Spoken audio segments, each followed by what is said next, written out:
আমাদের স্টুডিওতে আরেকজন অতিথি আছেন, আমরা সেই ভাইয়ের কাছে চলে যাব, তার নাম ঠিকানা শুনবো। ভাই আসসালামু আলাইকুম।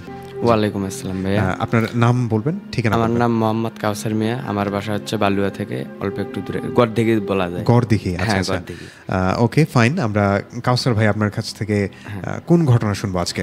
এই ঘটনাটা হচ্ছে আমাদের এলাকার এক বড় ভাইয়ের সঙ্গে ঘটে যাওয়া। জি, আমরা শুনবো ঘটনা। সেদিন সে বাজার করতে গেছিল। বাজার করতে করতে মানে সেদিন হচ্ছে বৃষ্টি পড়ে হালকা, আসতে হয়েছে দেরি। তো দেরি হয়েছে, তারপর তার বাড়ির একজনকে দেখা পাইলো। তো দুইজনে কথা বলতেছে আবার হচ্ছে এই ভাইয়ে তার চাচাকে জিগাইলো যে বাসায় যাবেন কখন। তো চাচা বললো যে একটু পরে যাব আমি। তো বলে আমিও তো যাবো, তো চলো একসঙ্গে যাই। তাকে জিজ্ঞেস করলো কোন পাশ দিয়ে যাবেন, তার চাচাকে জিজ্ঞেস করলো কোন পাশ দিয়ে যাবেন। তা বললো যে এই পাশ দিয়ে যাই। না, এই পাশ দিয়ে তো যাওয়া যাবে না। আচ্ছা, কেন যাওয়া যাবে না? এবার সে সমস্যা আছে। কি সমস্যা? ওই পাশে অনেক দিন অনেক মানুষে বেশি রাত করে যাইতে অনেক কিছুই দেখে। আচ্ছা আচ্ছা। তা বললো না, এগুলো তো আমিও আরো অনেক কয়দিন গেছি, এরকম তো আমি কোনোদিন দেখি নাই। তা বললো না, আমি ওই পাশ দিয়ে যাবো না। আচ্ছা। তা এখন ভাই বলতেছে না, তাহলে আপনি যান, তাহলে আমি এই পাশ দিয়ে যাবো। জি। তা কথায় বলে আসলো, আস্তে আস্তে ওই পাশ দিয়ে আসলো। তার বাড়ির যাওয়ার আগে প্রথমে একটা ফাঁকা মাঠ পড়ে, তারপরে বাঁধঝাড়। তো বাড়ির কাছে এসে ওখানে আমাদের বাড়ির ওখানে হচ্ছে যে আমাদের এলাকারে বাড়ির ওখানে একটা পুরাতন বাড়ি আছে। জি। সেই বাড়ির সামনে যে তিনি একটা গন্ধ পান। আচ্ছা। মানে এত পচা গন্ধ, মানে এত বলার মতো না। তিনি বলে যে কই থেকে এরকম গন্ধটা আসতেছে, দিকে একটু আশেপাশে খেয়াল করে। জি। তা আশেপাশে খেয়াল করতে একটু সামনে দেখলো একটা মানে অবয়ব, কালো, ঠিকভাবে দেখা যাচ্ছে না, বোঝার মতো না, দেখা যাচ্ছে। তো সেটা সে একটু আগায় গেলো যে দেখি কি ওটা।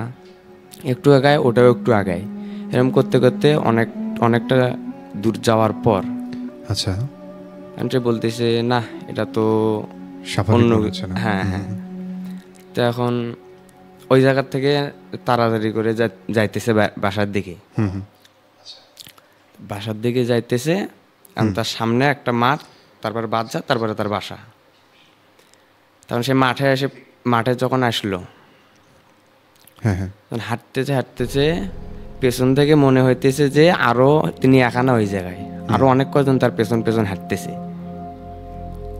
তখন সে ভাবে, অনেক মানুষের কাছ থেকে শুনছে যে একা একা কোনো জায়গায় যাওয়ার পথে যে পেছন থেকে কোনো শব্দ আসে, আচ্ছা, মানে ঘাড়টা না ঘুরে দেখাটাই ভালো। তো সে আর ওই ভয়ে ওগুলো কথা মনে করে, তার তো অবস্থা খারাপ সেই সময়। তো সে আর পেছন করে না দেখে তাড়াতাড়ি বাসার উদ্দেশ্যে রওনা তাড়াতাড়ি যাইতেছে। যাইতে পেছন থেকে অনেক প্রকারের শব্দ, কেউ ডাকে, আবার কেউ কাঁদে। হ্যাঁ, এরকম যাইতে বাজারের কাছে, বাজারের সামনে আসছে তখন পেছন থেকে একটা বিকট শব্দ হলো। ওকে। শব্দ হওয়ার পর সে মানে পুরোটাই ঘুরে দেখলো যে কি, কিছুই নেই। তখন সামনের দিকে স্বাভাবিকই ছিল। ঘোরার পর যে আবার সামনে দেখছে, সামনের দিকে বাস চলে, বাসটা সামনে হয়েছে, হেলে পড়ছে। তখন সে ভাবে যাবো কেমনে। আবার ফের মনেও করে যে অনেক মানুষের কাছ থেকে তো শুনছি, আচ্ছা, নিচ দিয়ে গেলেও সমস্যা, আবার উপর দিয়ে গেলেও সমস্যা, তখন যাবে কেমন সে এখন অনেক দোয়া দরুদ মনে মনে পড়তেছে, এখন কিছুই হয় না।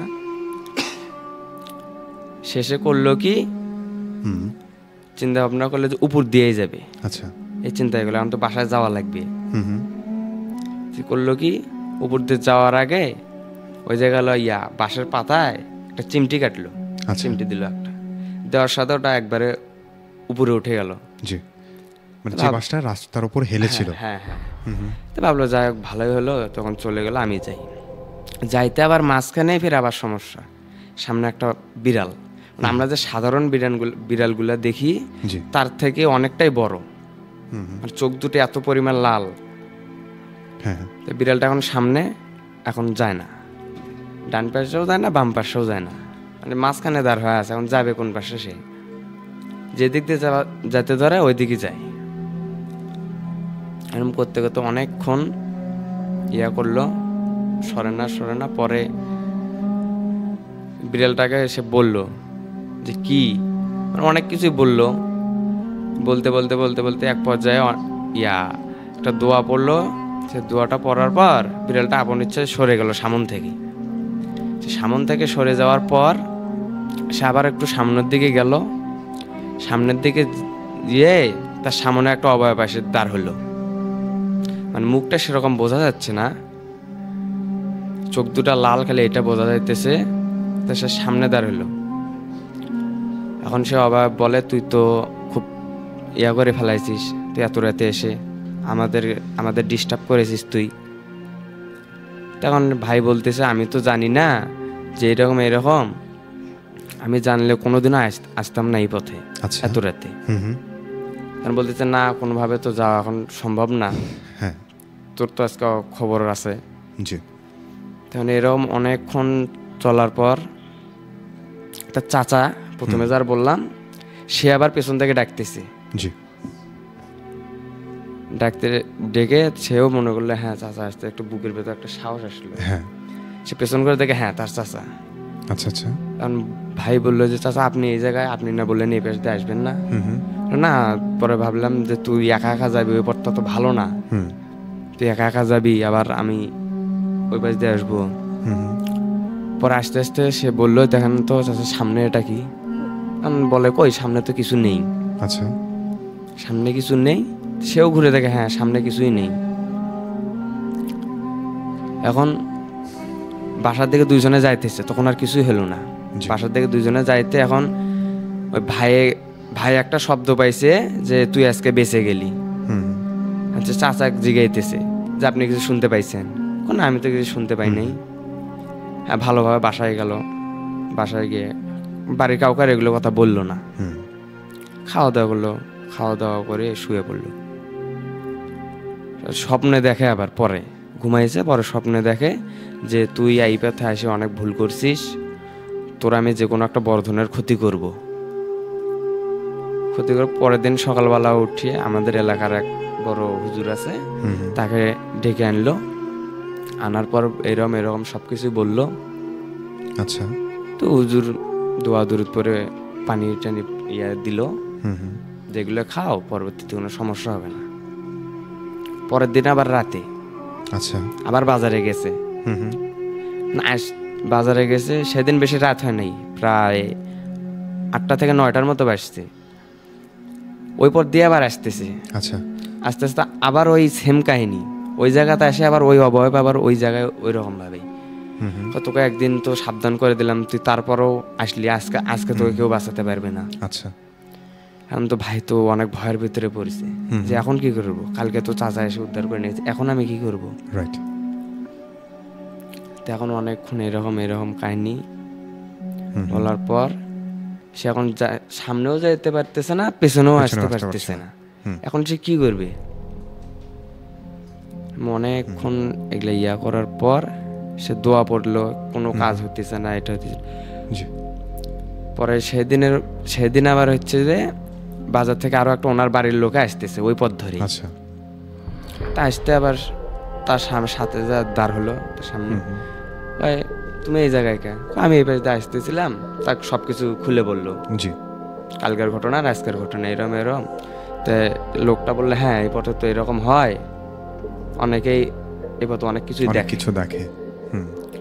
তো তোমাকে হলো কালকে এরকম করছো, তুমি আবার আজকে এই পাশ দিয়ে আসছো। ওই যে সকালবেলা হুজুর এসেছিল, বলছিল আর কিছু হবে না, এই জন্য আমি এই পাশ দিয়ে আসছি। তো চলে গেল আবার ওই কালকের মতো পেছন থেকে আবার ওই একই কথা। পরে বাসায় গিয়ে সে অজ্ঞান হয়ে গেছে। যাওয়ার পর তার পরের দিন সকাল থেকে তো তার শরীরে প্রচন্ড জ্বর। পরে আবার হুজুরকে ডাক দেওয়া হলো, ডাক দিয়ে পানি ভরা খেলানো হলো, তাবিজ করে দিল। পরে থেকে আচ্ছা, তারপর থেকে তিনি আর রাতে ওই পথ দিয়ে কোনোদিন দিয়ে আসেননি। আসেননি। হুম হুম হুম। একা, বিশেষ করে রাতে ওর নিয়ে আর একা বাইরেও যান নাই কোনোদিন। আচ্ছা আচ্ছা। হ্যাঁ, এই ছিল আমার ঘটনা ভাই। তো এই ছিল ঘটনা। অসংখ্য অসংখ্য ধন্যবাদ কাউসার ভাই, আপনি আসলে চমৎকার একটা স্টোরি বলেন।